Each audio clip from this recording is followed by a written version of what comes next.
Hello dears, good morning. എല്ലായിടത്തും മഴയാണെന്ന് അറിയാം. ഇവിടെ അങ്ങനെയൊക്കെ തന്നെയാണ്. ഞങ്ങൾ താമസിക്കുന്ന ട്രിവാൻഡ്രത്താണ് കേട്ടോ. എന്തായാലും നമ്മുടെ വിശേഷങ്ങൾ എന്തൊക്കെയാണെന്ന് നോക്കിയാലോ. അങ്ങനെ പ്രതികളെ റിമാൻഡ് ചെയ്ത് കൊണ്ടുപോയി. മുത്തശ്ശിയാണെങ്കിൽ വീട്ടിലേക്ക് തിരിച്ചു വരുന്നു. ആ സമയത്ത് മാർക്കോ കാര്യങ്ങൾ എന്തായെന്ന് ചോദിക്കുന്നുണ്ട്. റിമാൻഡ് ചെയ്ത കാര്യം പറയുന്ന സമയത്ത് മാർക്കോയ്ക്കും ലോപ്പസിനും ഒത്തിരി സന്തോഷമാവുന്നു.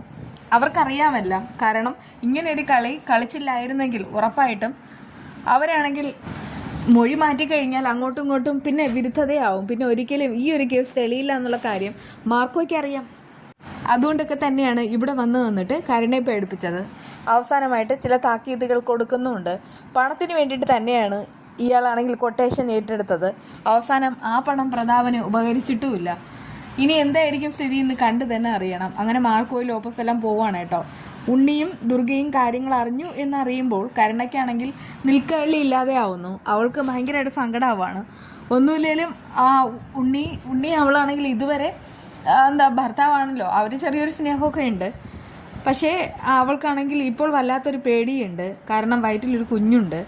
ആരുടെയെങ്കിലും സപ്പോർട്ടില്ലാതെ ഇനി മുന്നോട്ട് ജീവിക്കാൻ കഴിയില്ല. മുത്തശ്ശി ഇനി എത്ര നാൾ, അച്ഛൻ ഇനി ജയിലിൽ പോവും, അക്കാര്യത്തിൽ തീരെ സംശയമില്ല. അതൊക്കെ ഓർത്തിട്ട് കരയാണ് കേട്ടോ. മുത്തശ്ശി പക്ഷേ പറയുന്നുണ്ട്, മോളെ അവൻ്റെ കാല് പിടിച്ചിട്ടാണേലും നീ എങ്ങനെയെങ്കിലും കമലേശ്വരത്ത് തിരിച്ചു പോയാൽ മതിയാവും. പക്ഷേ ദുർഗ ഭയങ്കര ദേഷ്യത്തിലാണ്. അവൾ പറഞ്ഞത് ഇനി ഒരിക്കലും നിന്നെ മരുമകളായിട്ട് വേണ്ട എന്നാ. അത് കേട്ട് കരുണ പറയുന്നുണ്ട്, ഇനി എന്ത് ചെയ്യും മുത്തശ്ശി, അമ്മയ്ക്ക് എന്നോട് വെറുപ്പായിരിക്കും. അതേ മോളെ, അവർക്കെല്ലാവർക്കും വെറുപ്പാണ്. പ്രതാപനോടുള്ള വെറുപ്പ് നിന്നോട് കൂടി. എന്നെയും ഒരുപാട് പറഞ്ഞു അനുഭവിക്കും എന്നൊക്കെ ഇങ്ങനെ പറഞ്ഞു. മോഹിനി അവൾ വളരെ സന്തോഷത്തിലായിരിക്കും. എന്തായാലും അവരുടെയൊക്കെ ജീവിതം നല്ല ഇതായി. പക്ഷേ നമ്മളുടെ ജീവിതമോ, നീ എങ്ങനെ ജീവിക്കും? നമുക്കിനി ഒന്നും ചെയ്യാനായിട്ട് കഴിയില്ല. ഈ മാർക്കോ എന്ന് പറയുന്നവൻ ഇടയ്ക്കിടയ്ക്ക് ഇവിടെ വരുമായിരിക്കും, വന്ന് നിന്നെ ശല്യപ്പെടുത്തും. ആ സമയത്ത് കരുണ പറയുന്നുണ്ട്, പോലീസ് കംപ്ലൈൻറ്റ് ചെയ്താലോ? കംപ്ലൈൻറ്റ് ചെയ്തിട്ട് എന്താ കാര്യം? എഫ്ഐയും എല്ലാം കണ്ണൻ്റെ ആൾക്കാരാണ്. അതുകൊണ്ട് തന്നെ ഇനി നമുക്ക് ഒരു സമാധാനത്തിലൂടെ കഴിയാമെന്ന് വിചാരിക്കേണ്ട. അതുകൊണ്ടൊക്കെ പറയാണ്, മോൾ എത്രയും വേഗം തന്നെ ഉണ്ണിയെ സോപ്പിട്ട് അവൻ്റെ അടുക്കിലേക്ക് പോകണം. ഒന്നുമില്ലേലും അവൻ്റെ കുഞ്ഞല്ലേ നിൻ്റെ വയറ്റിൽ കിടക്കുന്നത്, അവരിഷ്ടം അവൻ്റെ മനസ്സിലുണ്ടാവണം. അത് കേട്ട് കരുണ പറയുന്നുണ്ട്, ഇല്ല, അയാളുടെ മനസ്സിൽ അങ്ങനെ ഒന്നും ഉണ്ടാവില്ല മുത്തശ്ശി, എനിക്കറിയാം അയാളുടെ സ്വഭാവം. എന്തായാലും ഇവിടെയാണെങ്കിൽ ഉണ്ണി മാറി ചിന്തിക്കുകയാണ് കേട്ടോ. ഉണ്ണിക്ക് ഈ പറയുന്നത് പോലെ സ്വത്തും പണവും സ്വർണവും ഇതൊക്കെ തന്നെയാണ് ഏറ്റവും വലുത്, അല്ലാതെ മറ്റൊന്നുമില്ല. അതുകൊണ്ട് അവൻ്റെ കളി കളിക്കാനായിട്ട് തീരുമാനിക്കുകയും ചെയ്യുന്നു. ഒരു പ്രധാനപ്പെട്ട തീരുമാനം എടുക്കുകയാണ്. ആ സമയത്ത് ദുർഗ ചോദിക്കുന്നുണ്ട്, എന്താ മോനെ? അത് അമ്മേ, നമുക്ക് കിട്ടിയ ഏറ്റവും നല്ലൊരു സാഹചര്യമാണ്. ഇനിയിപ്പോൾ കണ്ണേട്ടനൊന്നും വലുതായിട്ടൊന്നും പ്രതീക്ഷിക്കണ്ട. പ്രത്യേകിച്ച് കരുണ എൻ്റെ ഭാര്യയായിരിക്കുന്നിടത്തോളം കാലം കണ്ണേട്ടൻ എന്നോട് ദേഷ്യമായിരിക്കും. ദുർഗ പറയുന്നുണ്ട്, ഇനി അവളെ വിളിച്ചുകൊണ്ട് വരണമെന്നോ പോയി കാണണമെന്നോ ഞാൻ പറയില്ല. പക്ഷെ നിൻ്റെ കുഞ്ഞ് അവളുടെ വയറ്റിലുണ്ട്, അത് ഓർത്തിട്ട് മാത്രമാണ് എനിക്ക് സങ്കടം. അത് കേട്ടുകൊണ്ട് പറയുന്നുണ്ട്, അതൊക്കെ ആയിക്കോട്ടെ, പക്ഷേ അവൾ ഇവിടെ വരണം, ഇവിടെ എൻ്റെ ഭാര്യയായിട്ട് മരുമകളായിട്ട് ഇവിടെ നിൽക്കണം. ദുർഗ ചോദിക്കുകയാണ്, നിനക്ക് നിൻ്റെ അച്ഛനോട് സ്നേഹമില്ലേടാ? ആ സമയത്ത് അവൻ പറയുന്നുണ്ട്, എനിക്ക് ഈ ലോകത്തെ ഏറ്റവും വലുതും സ്നേഹമല്ല എൻ്റെ അച്ഛൻ തന്നെയാണ്.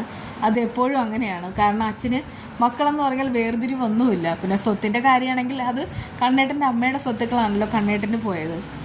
അതുകൊണ്ടൊക്കെ എൻ്റെ അച്ഛൻ എനിക്ക് ജീവനായിരുന്നു. എൻ്റെ അച്ഛനെ കൊന്നവരോട് തീർത്താൽ തീരാത്ത പകയുണ്ട്.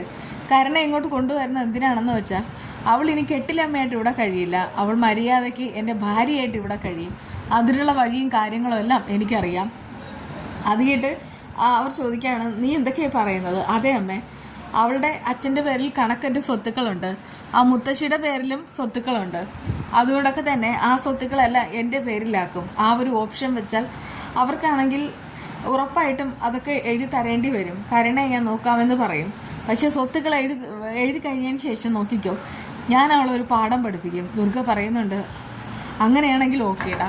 കാരണം നിൻ്റെ അച്ഛനെ കൊന്നവനോട് നമുക്ക് വീട്ടാൻ പറ്റുന്ന പക ഇതൊക്കെ തന്നെയാണ്. പ്രതികാരം വീട്ടിയേ മതിയാവും. പക്ഷേ കണ്ണനോടും മഹാലക്ഷ്മിയോടും ഇനി അവരുടെ മുന്നിൽ നമ്മൾ എങ്ങനെ നിൽക്കും? കാരണം ആ വാമദേവൻ എന്ന് പറയുന്ന ദുഷ്ടൻ്റെ പേരും പറഞ്ഞിട്ട് ഞാൻ അവരെ ഒരുപാട് ദ്രോഹിച്ചിട്ടുണ്ട്. ഉണ്ണി പറയുന്നുണ്ട്, അമ്മേ, ഇനി വലിയ പിണക്കത്തിനൊന്നും പോകേണ്ട, എന്തായാലും സത്യം തെളിഞ്ഞു. പക്ഷേ എനിക്ക് ജീവിക്കണം അമ്മേ. അതുകൊണ്ടൊക്കെ തന്നെയാണ് ആ കരുണയുടെ പേരിലുള്ള ആ ഒരു സ്വത്ത് മുഴുവനും എൻ്റെ പേരിലാക്കുന്നത്. അവൾക്കാണെങ്കിൽ ഒരുപാട് സ്വർണ്ണമുണ്ട്, എത്രയാണെന്ന് പോലും എനിക്കറിയില്ല. അതായത് അവൾക്ക് വിവാഹ സമയത്ത് ഒരുപാട് കൊടുത്തിരുന്നു. അതിൽ നിന്ന് ഞാൻ എന്തെങ്കിലും ചോദിച്ചാൽ കൂടെ അവൾ തരില്ല. എല്ലാം ലോക്കറിലാണ്, അതും അവളുടെ പേരിൽ. അതെല്ലാം ഇനി എൻ്റെ പേരിലാക്കണം. അവൾക്കൊരു ജീവിതം വേണമെന്നുണ്ടെങ്കിൽ ഞാൻ പറയുന്ന മുഴുവനും അവൾക്ക് അനുസരിക്കേണ്ടി വരും. അത് കേട്ട് അവർ പറയാൻ കരുണയാണ്. അവൾക്കാണെങ്കിൽ അവളുടെ അച്ഛൻ്റെയും മുത്തശ്ശിയുടെയും കറക്റ്റ് സ്വഭാവം തന്നെയാണ് കിട്ടിയിട്ടുള്ളത്. അതുകൊണ്ട് തന്നെ അവൾ നിന്നെ അനുസരിക്കുമെന്നൊന്നും എനിക്ക് തോന്നുന്നില്ല. അത് കേട്ടുണ്ടി പറയുന്നുണ്ട്, അനുസരിക്കില്ലെങ്കിൽ അനുസരിപ്പിക്കാനായിട്ട് എനിക്കറിയാം അമ്മേ. അമ്മ അതോർത്തിട്ട് ടെൻഷൻ അടിക്കണ്ട. എന്താ വേണ്ടതെന്ന് എനിക്കറിയാം. ഇനി ഒരിക്കലും അവൾ ഇവിടെ വന്നിട്ട് ആരുടെ മുന്നിൽ തല പൊക്കില്ല. അവൾ അത്രമാത്രം എന്നെ അപമാനിച്ചു. അമ്മയ്ക്കും കൂടെ അറിയാവുന്ന കാര്യമാണല്ലോ. ആദ്യമായിട്ട് അവർ പറയുന്നുണ്ട്, അതേ മോനെ, പലപ്പോഴായിട്ട് അവളെ അടിക്കാൻ പോലും എൻ്റെ കൈ ധരിച്ചതാണ്.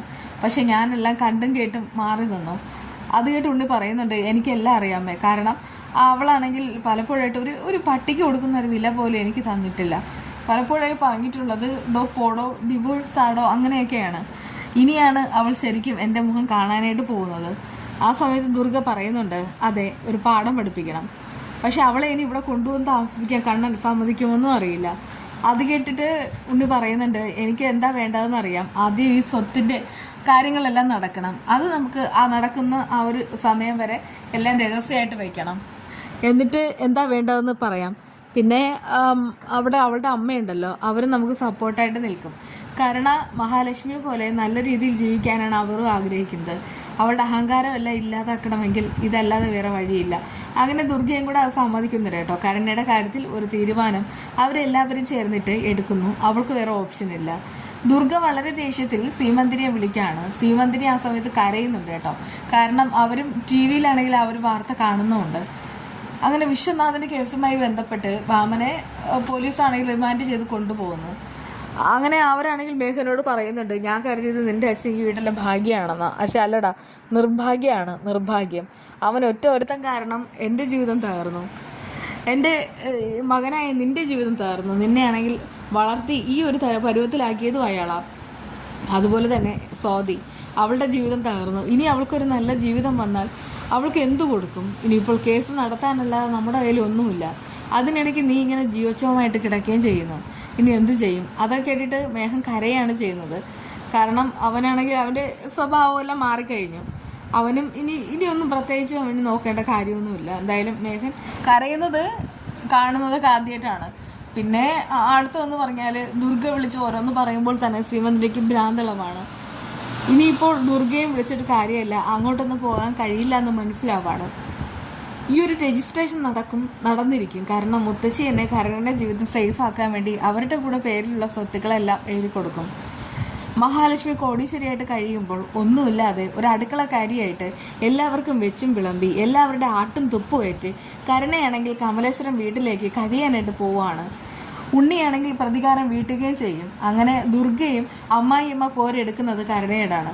ഇനി അങ്ങനെ തന്നെയാണ് വേണ്ടത്. അവൾ പറയണം, അവൾ ഒരു ജോലിക്കാരിയായിട്ട് ഇവിടെ കഴിയണം. മഹാലക്ഷ്മി അനുഭവിച്ച എൻ്റെ 10 ഇരട്ടി അവൾ അനുഭവിക്കുകയും ചെയ്യും. വീണ്ടും കാണാം.